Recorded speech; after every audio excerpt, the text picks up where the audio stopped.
bos, hè. In een bos, hij is een groot bos, hè. Ja. En dat noemen ze de Oesterplas.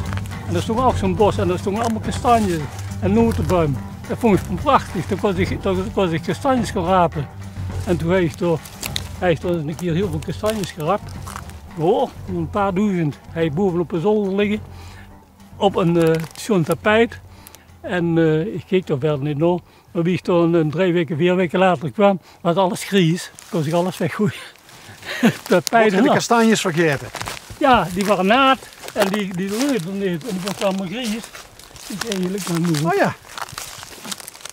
Oh, kijk, dat hebben de mussen gedaan, hè. De kraaien. Die hebben die al uitgepikt voordat ze riep worden. De mussen, de kraaien Ja. en de vogels. Maar eigenlijk, ja, iedereen mag meegenieten van nog een tuin. Ja, als ze dat willen. Of dat nou mensen zien of de biertjes uit het bos. Ja, dat doen ze al. En de reeën die komen hier vandaag. S'nachts komen die op. Wat vinden die lekker? Die vingen alles lekker. die komen hier aan een meer is dat. Hier heb ik dat staan zo. En nou is dat allemaal nog komen, hè. Maar daar staat C-O-B-A. Coba. Ja. Ik moet dat altijd winters bedekken. Want Och ja, nou zie ik het. Ja. Ja, dit is een A. A En dit is hier is de B. En een O. en C. En door bij de boer de C, Coba. Ja. Ja. Leuk. Maar in de zomerdag dan bloeit dat heel schoon, hè. Dat is ook zalen, dus dat is een bloem, hè. En die bloeit heel schoon en die bloeit ook heel lang. Die bloeit de hele zomer. En wat voor kleur bloeit ze? Een beetje roodachtig. Dat noemen ze eigenlijk klavertjes, hè, maar dat zien eigenlijk geen echte klavertjes. Die klavertjes 3.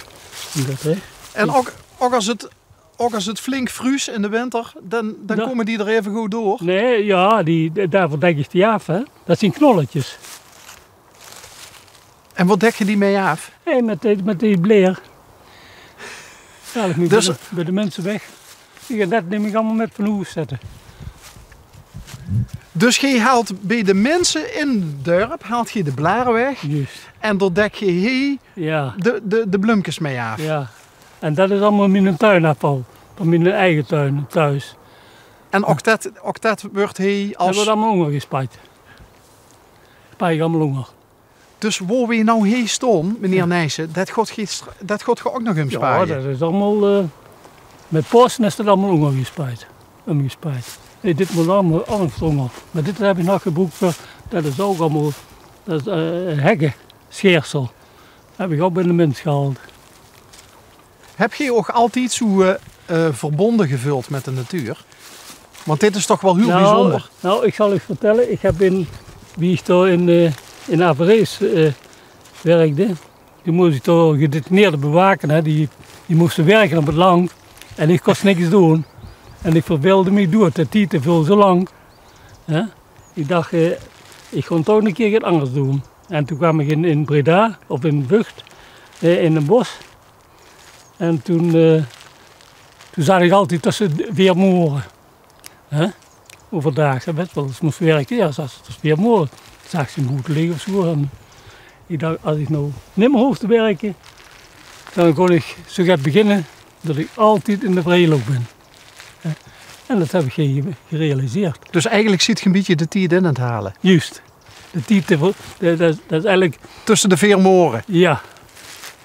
Dan zou je eigenlijk in ook beroep, in zekere zin ook een beetje gevangen.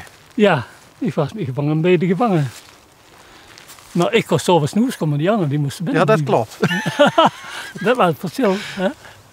Ik kon zoveel de bouw gewoon. Wie lang geleden ziet je gestopt met werken? In 89. Bijna 30 jaar geleden. Bijna 30 jaar geleden, ja. En toen ziet je direct heen begonnen met... Direct heen begonnen. Ja, in 1990 ben ik heen begonnen. Ik heb nog een jaar gevierd in een bos. Daar heb ik nog even een jaar niks gedaan. In 1990 ben ik heen begonnen. Heb ik die bomen allemaal gepot.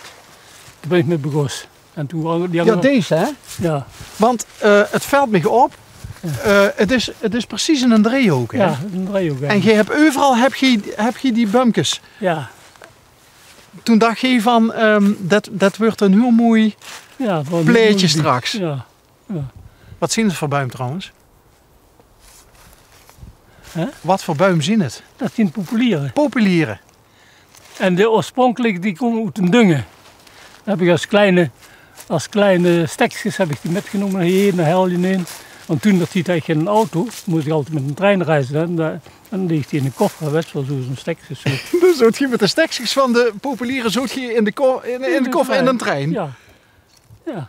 En je wordt toen in Den Dungen wordt je ook aan het werk. Nee, ik was in een bos. Maar een dungen is vlak bij een bos. Oké. Ja. En toen dat jaar, toen had ik niks te doen. Toen zong ik allemaal wat schone buimen zongen. Hè. In de dungen, daar zongen hele schone populieren. Hè.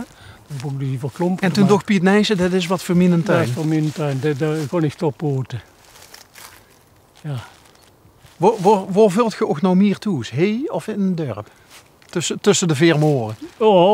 Nou, ik zit toen ook nog tussen de Veermoren. S'avonds wel.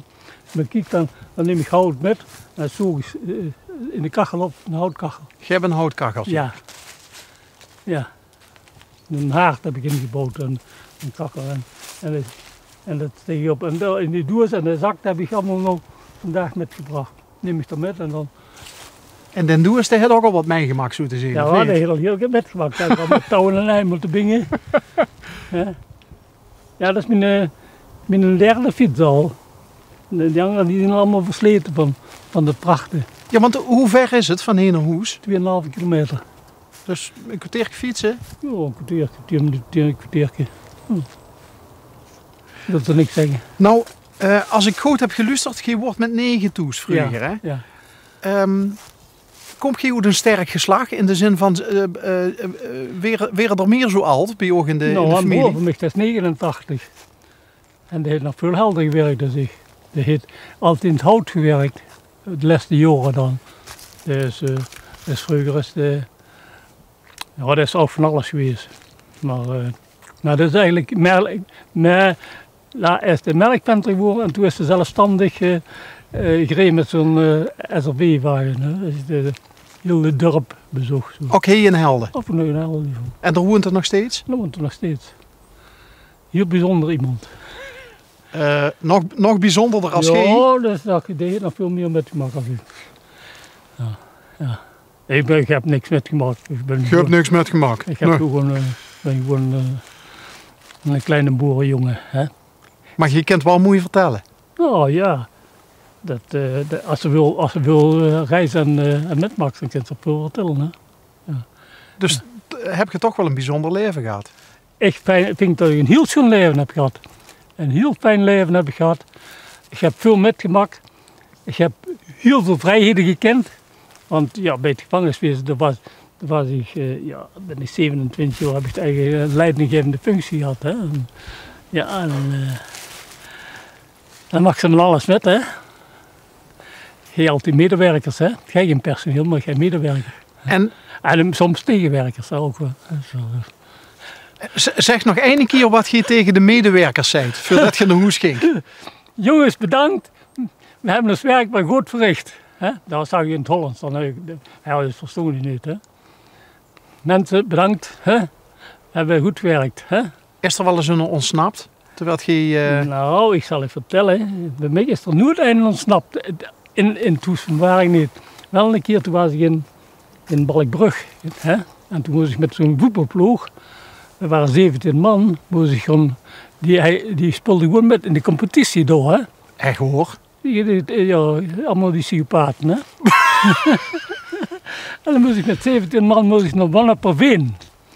Ik ga nu van Wanneperveen, maar dan gingen we met een bus heen. En er was er een chauffeur bij en een sportleider. Maar ik was als bewaker, hè. Ik moest zorgen dat hij dit neerde werd. Geen alleen? Ja. Op 17 man? Op 17 man. 17 psychopaten? 17 psychopaten. Oké, ja. Zonder pistool of wat dan ook? Zonder pistool of niks. Ja, Okay. dat was veel te gevaarlijk, hè. Die kostte me gaaf nemen. Hè? Toen? Ja. En toen hebben ze gevoetbald. Ja. En dan moesten ze zich omtrekken in de grote zaal. Ja. En stond er een beetje te kijken. En toen komt er een boer gelopen, zo van boete. Ja, het zal wel een boer zijn geweest, want er was allemaal, als we keken, was het allemaal weilanden. Hè? Ja.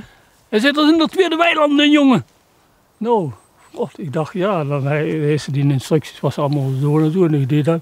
En ik ging eens kijken, zo is toch heel wiet. Zo is er een paar lopen, hè. En toen kwam er een paar anderen bij mij. Ja. Die dacht, meneer zitten. Nee, hij zit, steekwachter. Maar ik ga niet teruggaan, hoor. Een dikke vent, een grove vent. En als het niet goed komt, dan pak ik hem op de nek. En die rende erachteraan. En dan haalde die allebei terug. En wordt dat een boer? Nee, dat was een gedetineerde. En van mijn... Dus die gedetineerde haalde die andere gedetineerde terug? Twee haalden er terug. Ja. En en die kwamen wel bij me en toen dacht ik, nou jongens, kom allemaal de bus in. En we gaan op huis aan. Hè? En, dus, en toen hij ze voor alle 17 die eind. Hè? En ik blij dat ik weer in het gesticht kwam, dat ik die alle 17 erachter was leveren. Hoe druk ziet je met het voetbalteam mee geweest? Na een keer ben ik naar Oud-Leus of zoiets was dat toch. Dan moesten ze een hele middag voetballen. Dat is een toernooi, weet je wel. En dan moeten ze daar op zo'n terrein liggen. Ja, en hij is trouwens een stuk of 17 of 18 bij me. Ja. En hoe worden die op het veld? Ja, dat waren gewoon de mensen nu. Oh, dus die schuipt er de doormidden van de tegenstander? Niks, nee? Nee, dat was heel gewoon, hè. Maar ja, die voetbal die gewoon, maar die gedetineerde, net waarom dat hij de truck haalde, ja. Anders kost hij nooit meer gaan voetballen, want dan, dat stond op. Dat werd teruggetrokken uit de competitie, hè, dat elftal. Hè. Je moet niet meer metgaan. Oh, oké, dus ja, daarom, daarom deden dat. Dat was deden eigen belang. Eigen belang. Eigen belang. Ja.